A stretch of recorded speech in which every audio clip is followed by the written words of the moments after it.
is from employees' perspective, their involvement and commitment won't be as much as they are supposed to. Okay, like they don't own the organization. They don't feel that they are part of the organization. That is one aspect what I feel. And second thing is that employers also, they are not transparent enough to tell about the goals and the roles an employee has to play in an organization. So Okay. probably these are one or two. I would like to just give an example. Basically, it happens in most of the organizations. It's my feeling. Okay. Okay. Right. So any other answers, sir? Would anyone like to add anything to this?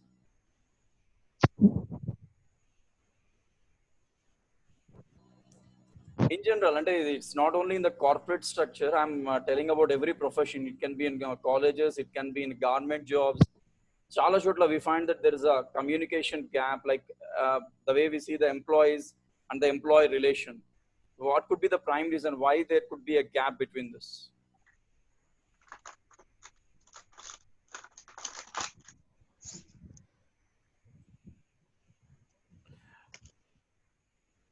Yeah, good evening. Good evening, Karthik. Sir, good evening, sir.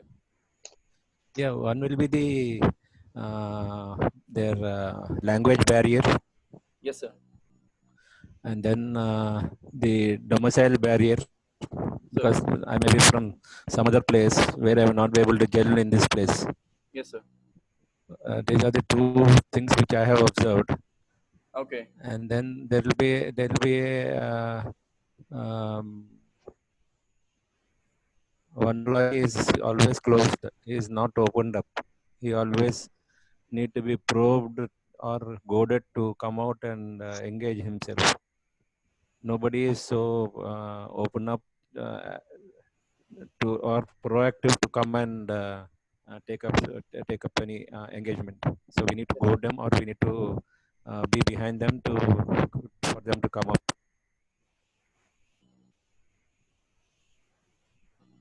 This is what I feel. Yes, sir. Yes, sir. Thank you. Thank you so much. So, any other one or two answers? Like, would anyone like to address this?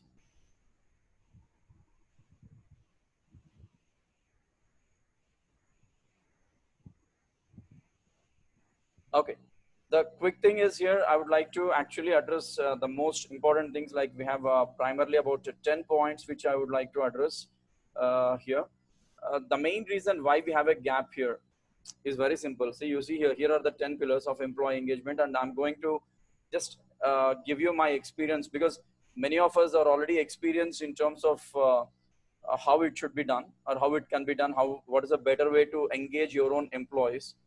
In any profession, there should be a proper bonding that should be happening between employer and the employee. Samanyanga, if that is not happening, so it will be like an independent cluster. We don't know who is working what, who is on which table, and who is independently taking decisions. So most of the time, it's a leadership responsibility to ensure that they are going with their employers and they're getting connected, staying connected with everyone. And it's also equally important for the employee to make sure that they are also there with everyone. Like, if any concerns are there, if any request, I mean, like, if any questions to be clarified, if anything to be raised, the doors are always open for the employees to meet their employers and then discuss the aspects that are really important. But in many of the cases, in my past experience, I have seen people who are really who have been facing challenges not opening up. So I quickly have some 10 points I would like to share with you all today. The first one is relationship with the manager. So 75% of the people don't quit their job, they quit their boss. If you look at, I mean, many of us must have seen this. If when we look at the company, when we look at some of the companies, the employers will not be so transparent that they'll not be ready to quit the job, but they'll not be ready to prepare, talk to their managers. Most of the time, they don't go and speak to their leaders. They feel like, this is something I can handle, this is something which their colleague can handle. They really don't want to meet their next level managers, the kind of bonding they need to maintain, because some might take it in a negative sense, but there is a real importance for it. There is a real importance for it, because when we are not really there with our next level managers, the employee is really missing a lot of aspects in terms of their career growth and everything. So it's always good to be transparent, open, maintain a good relationship with your managers, and it's very, very, very need for the day. In case if we are not able to maintain that, maybe we might miss out on our promotion, we might miss out on our appraisal, we might miss out on the new projects. Whatsoever the factor is, it's always important, that one should have a good relationship with the manager. I can say this employee engagement is a two-sided task. Like, it's like a coin. One side is the employer, the other side is the employee. It's always important for both the sides to work together. Like, it's a hand-to-hand thing. One cannot say like, I don't want to go with the second person. So this is what I felt. The second one, I would like, see, this is how. Very frequently, what I think is, we used to do this in my previous organization.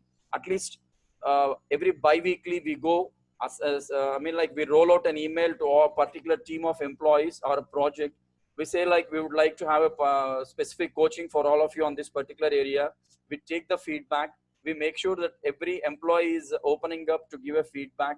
And what are the growth factors? What are the opportunities where they can develop themselves in terms of career and learning?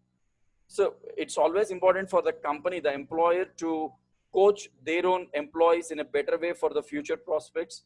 And it's equally the responsibility to give a feedback of for their employees, and the employee should also open up to give a feedback for their employers. And third one is, as I said, opportunities. That is very, very important. That's, there are a lot of opportunities to develop. If you find one employee in your company who is not that quick in responding, who is not that much upskilled, if you really feel that he's a potential person, if he's trained on a particular aspect, now go sit with him. There is no problem. Talk to him, spend some time, and let him understand what are the things he's going to gain, if at all, if he's going to learn these aspects, and what are the open opportunities for him in the next near future. So this is something we need to really look forward as an employer towards our employees. Happiness. Happy workers are 12% more productive. Yes, this is very much, most of us must be knowing reward and recognition. So this is something which really makes many of the employees to feel very happy. Whenever there is an R&R program bi-weekly or once in a month, the employees will be very eager to know who will win the gift voucher, who will win this. Honestly telling you, when I was working with Accenture, when I was working with Genpact, when I was working with ADP, whatever the work it is, we always do it with fun and learning and enjoyment, because we know by the end of the month, we have something called R&R, and we really could win something. Which, it is not about winning a gift, it's about the recognition what we get. If you are happy, the organization will be happy. If the employee is happy, the organization growth is very much easy. And if the employer is happy with the employee, trust me, there are no hurdles. The organization growth in all horizontals and verticals is very, very, very much possible. So it's always important to keep our employees happy.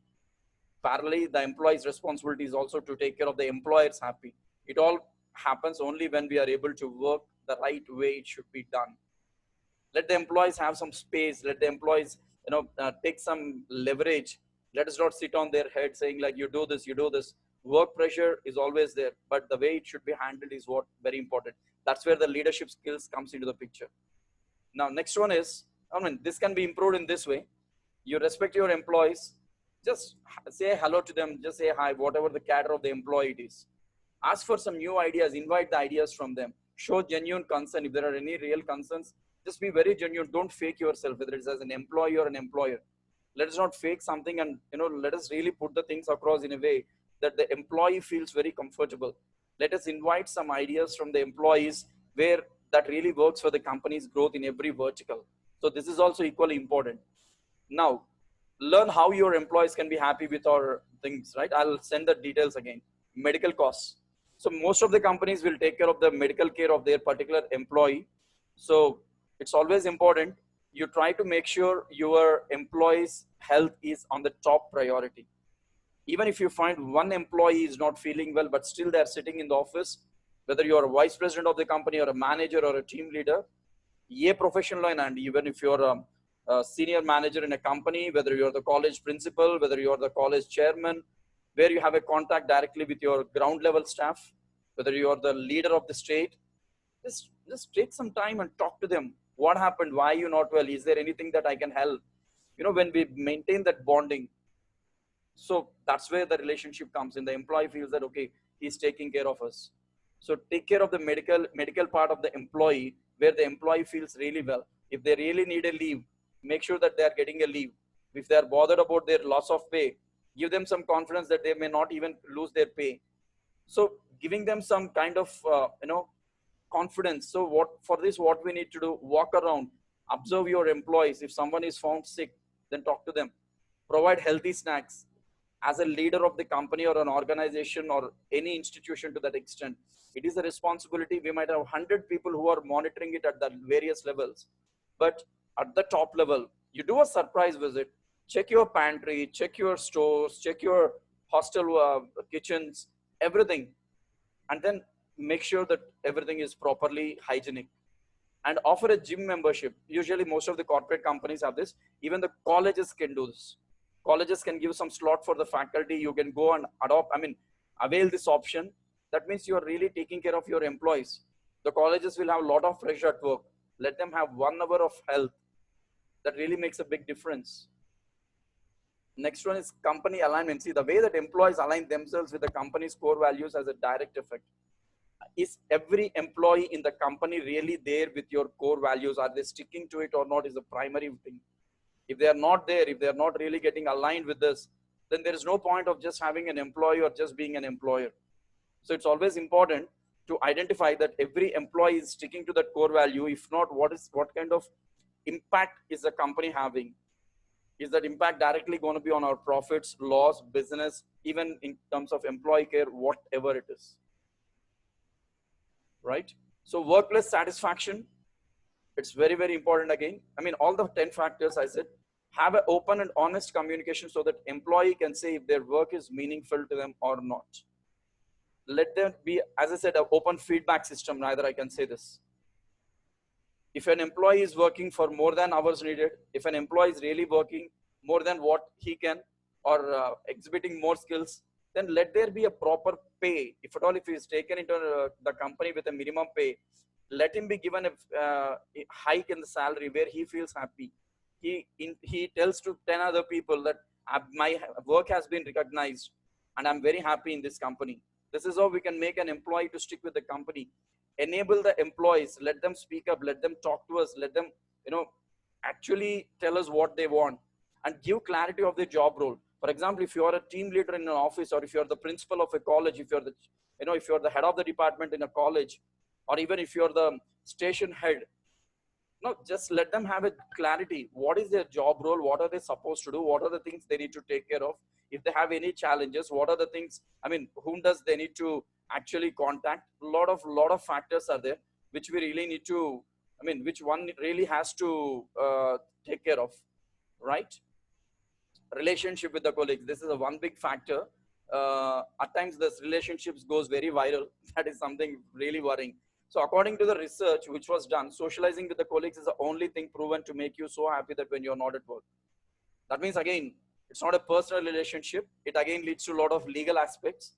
When you're at work, let it be very, very professional. Let the things do not go very personal out of the office or even inside the office. People are watching us. So how a company can socialize the things? Organize some team events. Let the teams visit some outings. Let them have some outings. Let them get some space outside. Encourage them in an informal chat, not a formal one. Like, they may not be so friendly, but again, they can speak up. If you're encouraging them on a chat window, may not be directly, but still, yes, let them be there. Let the employees work together. Gender discrimination is a big question here. But again, when I talk about gender discrimination, there are a lot of people who have misused this in the previous history. Friends, if you're given some space to use something very professionally, let us use it professionally. You might be very close to your colleague. You might be very free in narrating or in speaking anything with your colleague in a way that he or she can listen to you, but there is a boundary for everything. At the end of the day, it's an office space. You're working professionally. Let's not take it too personal. Even if you have any personal problems, let us raise it to someone who is really above you, who can help you with this. That's the reason we have leaders about this. That space is already given and we need to recognize. Feedback. So at least once in a month or twice in a month, it's very important to take the feedback and encourage the feedback. Like if some ground level staff is giving a feedback on a top leader that it could have been better if it was done this way, Don't say that, you are a ground level staff and I'm the vice president of the company and you cannot say this. Every feedback is valuable. Every idea is valuable. We don't know which idea works better for the company. If a ground level staff or a employee working in a mess of a college or a hostel or a university says, sir, this is the problem we have. If we can do this, the mess will be good. The hostel will be good. The food will be hygienic. Think about it. Give a thought. Why to waste it? If that is really good, respect that idea. Recognize that person who has given you that idea. Take some feedbacks. Like, we are implementing this. How do you feel this? Take the feedback from the students. Take the feedback from every single employee in the organization. If you are the head of a station, take feedback from the constables. Like, if we are doing like this, how would it go? If we can implement this like this, how would it go? If you are a leader of the state, have a portal for public and let them give you proper feedbacks. Invite new ideas. That is something we can usually do. Recognition, as I initially said in the beginning, reward and recognition, the most, the tasteful thing, I can rather say. People will be very much eagerly waiting. I have won over 10 goodies when I was working with Accenture as a part of R&R. The same with Genpact also. In fact, with ADP, there were a couple of things which I won. So why I'm saying all these things is, recognize your employees. If someone has done something really well, shoot out an email to the entire team praising the employee. Okay. You can ask the team members or the rest of the co-workers to just say hi or send an email to that employee who has really performed well and just wish him a very good luck or congratulate him. That means he is being observed and he is being recognized by everyone. That's a satisfaction an employee will really have. And be specific with price. Price in the sense, not price, praising. Whatever you want to praise, just be specific. Again, do not build a huge story around it. If it is for a particular reason, let us just discuss about it. If, for example, if an employee has outperformed, he has taken a risk and safeguarded the project instead of going it away with his brilliant ideas, fantastic. Just make sure the story is around it. Let everyone on the floor recognize and respect him. If a constable has given one such idea, let the SHO or the other next level officers, let them come and recognize him. That's what we have been seeing in many of the stations. The district officer will come to a constable and he will congratulate him for the good thing he has done. So this recognition and ideas are really working. This is how we can be very close to our employees, right? Companies that invest more in training and career development outperform their peers. Keep rolling some new training aspects. Apart from the regular projects, what they are doing, it's again a skill up, like upskilling. If an employee is skilled in a particular area, for his growth, if a new skill is needed, let him be assigned with some new project, a new training where they might initially feel it as a burden. But if you explain them in a meeting, like what is the benefit he or she is going to get when you really try to complete it, that really goes a different way. The person will be very happy that the employer is caring him or her for their growth. Continuous learning, like once the employee completes the course, let them be given a certificate. Like now what I am doing it is, like whenever there is a session I'm conducting online for a particular set of audience, once they complete that contest and all, I'm rolling out some certificates for them, that for being a part of this, for being a winner, they're really happy. They're sending a reply back saying like, we are glad to have this certificate. At one point of time, that will be useful. Repeat this. It's not a one-time process. Whenever there is an opportunity, let us go ahead, conduct some additional trainings, give some additional assessments, let them take it, let them learn it, let them identify that this is going to be there. For example, if you are an advocate in a court, if you have some subordinates who are working under you, let them learn something new in terms of a technology or in terms of argumentative techniques, in terms of emotional balance, in terms of communication management, so that again, you just give them a small letter of certificate saying like, you did wonderful and you are very capable. You know what? That really makes a big difference for him to gain the confidence. Now here the employee feels, okay, I've done this course. The employer is caring for me. That means my job is secured. If I really learn more, I'll be with this company. I'll be one of those responsible person for the company's growth, right? And finally, the ambassadorship. Every company, most of the time, they'll have brand ambassadors. We have a lot of celebrities who have been working as brand ambassadors for various companies. But at your work, for your profile, the task what you are doing, you are the front face of the company and you are the brand ambassador.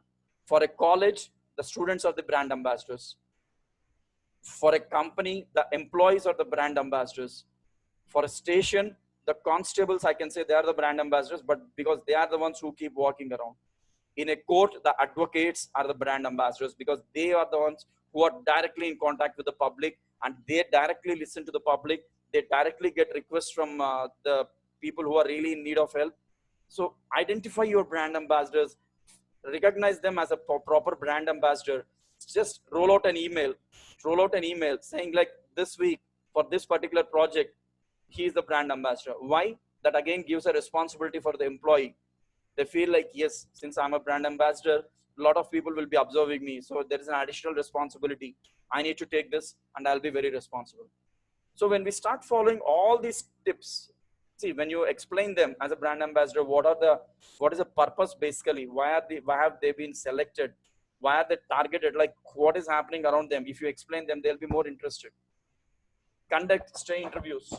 See, you keep conducting more and more interviews on this particular aspect, get the feedback on the cultures. Now, the reason why we have these brand ambassadors here, their task is totally different from a regular employee. They observe a lot of things.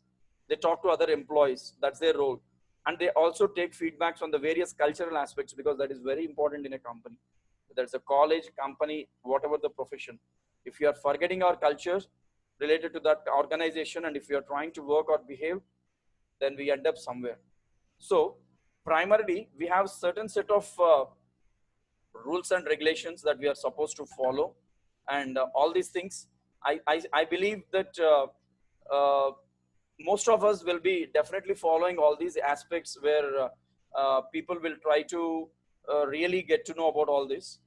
But again, employee engagement is something, the bonding has to be there with each and every employee. Know their problems, listen to them, talk to them, identify what they need. If they're really in a stress, get some employee engagement team who can talk to them. Let them have a psychiatrist counseling. If they're really not well, send them to a sick room, wellness room. If they're really that not well, give them a paid holiday for a limited period. If not, let them take a long leave and then come back. Care your employees, care your people, and that's when the employee can stay back with your organization for more than what we expect. And they will deliver the results the way what we expect, even beyond that. So this is something I have observed in my past experience, whether it's a college or a government office or in a corporate sector, whatever, wherever, however. Even if you're a trainer, if you're training your trainees, it's not just about delivering what you know, what you speak. It's all about how much you care your trainees. Keep asking them, are you able to understand? Do you have any queries? Do you have any trouble in understanding the concept? If you have any challenges, let's break the session for some time. Ensure that you are listening, your mind is listening to your trainees, and then you're focusing on them. So this is what the minimum knowledge I have on all these employee engagement activities I thought of sharing. So I would now request others, if they want to share any inputs or any thoughts, what they have related to this. I'd really welcome the people to actually discuss. I'm unmuting the people.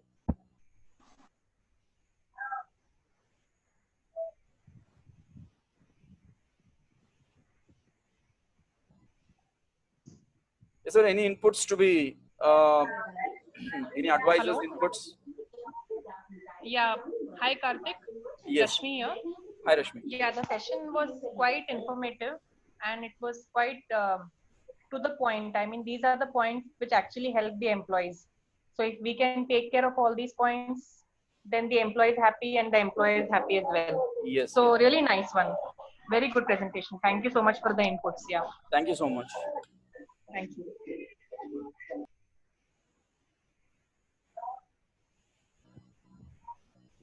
Yes, sir. I have one point here, Karthik. Hello. Yes, yes. Yeah. Thing is, recently I wrote a paper on this employee engagement. Like I connected the two dimensions. One is, as I said, employee engagement is involvement and commitment. Okay. When do we get involved and committed? When at least we stick to that particular organization for a period of time. Right. Right. And once we stick to that for a period of time, our involvement starts much more. And at the same time, our commitment towards particular job will also be there. And then I connected that with the employee satisfaction. Yes, yes. So yes. it is like a sequel. The True. tenure is one aspect. Okay, basic qualities are, as you said, quantities, your degrees and all, which will qualify for a job. Then you're a period of time where you get to know about organization, employee peer group, and all that stuff. Apart from that, your personal involvement is also required, that since you have joined an organization with all the prerequisites, you're supposed to work for it. And then this improves your work-life balance. That was another dimension I incorporated Right. in my paper.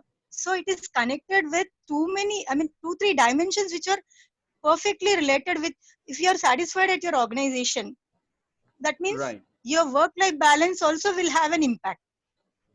Simultaneously, you will have a satisfaction. By then, Right. in the due course of it, you create your own employee branding. Right. You become a shoulder to an organization where people doesn't want to give up what you are. Right. So Right. that's where these are the dimensions I looked at it in my paper.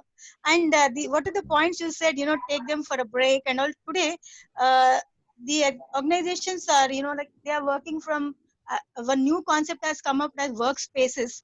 They are all working from home, or otherwise at their own point they're taking an idea and working from the nearest places. So these are all places today we are at the virtual level. Right. The concept of engagement is to the organization where we are going, working for there for some period of time, then we are working virtually. Mm. That is what, these are some of the lacuna I found with regards to a practicality. If Okay. I'm addressing correctly. Okay. I would like to add a point here because yesterday I had a discussion with a couple of company HRs over a call. So what the discussion was like, the same thing in terms of employee engagement. There were a lot of challenges in engaging their employees, since, as you said, it's on a virtual mode. But I see that many of the employees are really facing pressure because usually they work for 8 hours or 9 hours in office. But work from home is now making them, I personally see in my family, people working for more than 15, 16 hours, really undergoing a lot of pressure, logging at 9 o'clock in the morning and ending up at 10:30, 11 in the night.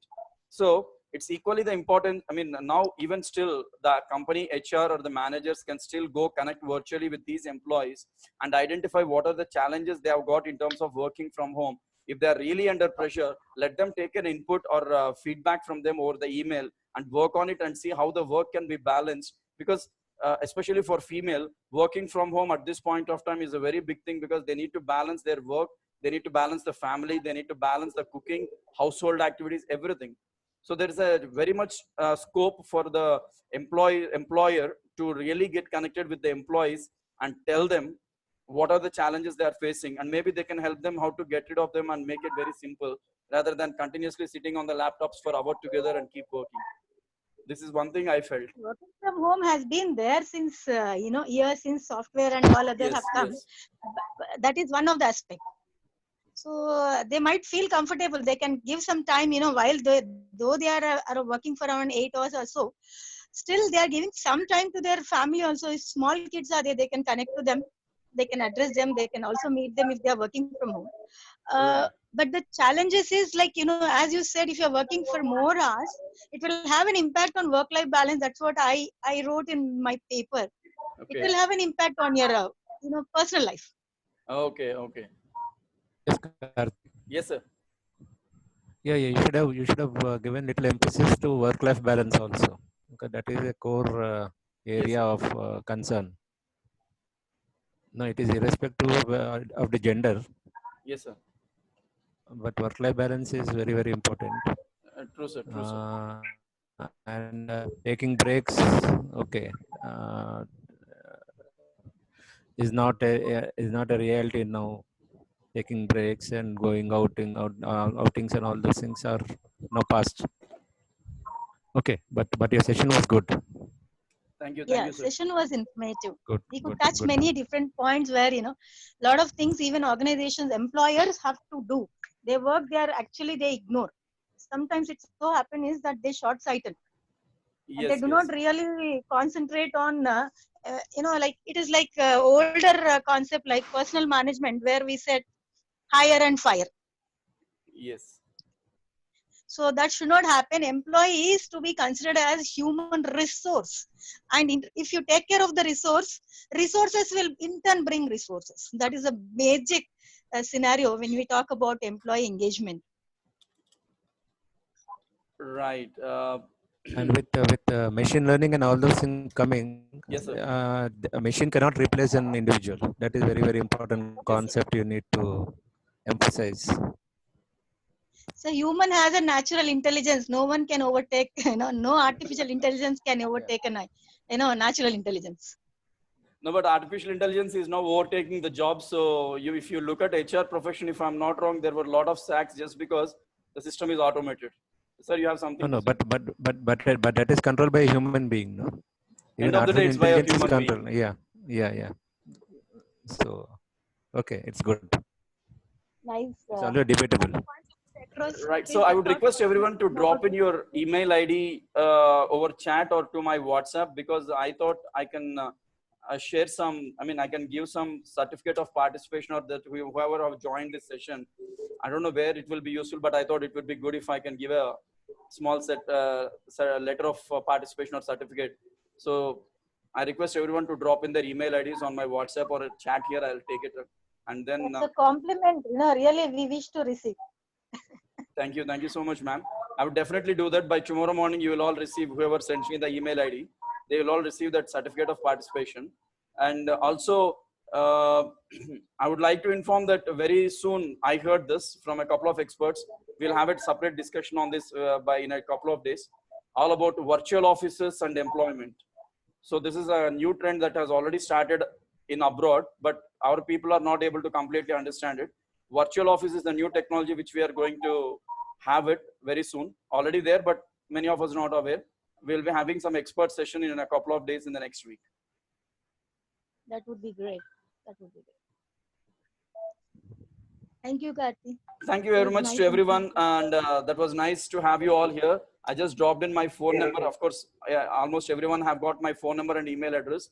Just send in your email ID. I shall send the certificate of participation for this session. So thank you, Mohan sir, Vinodini ma'am, and every other participant, Rashmi, everyone. Raghu garu, everyone. Thank you so much.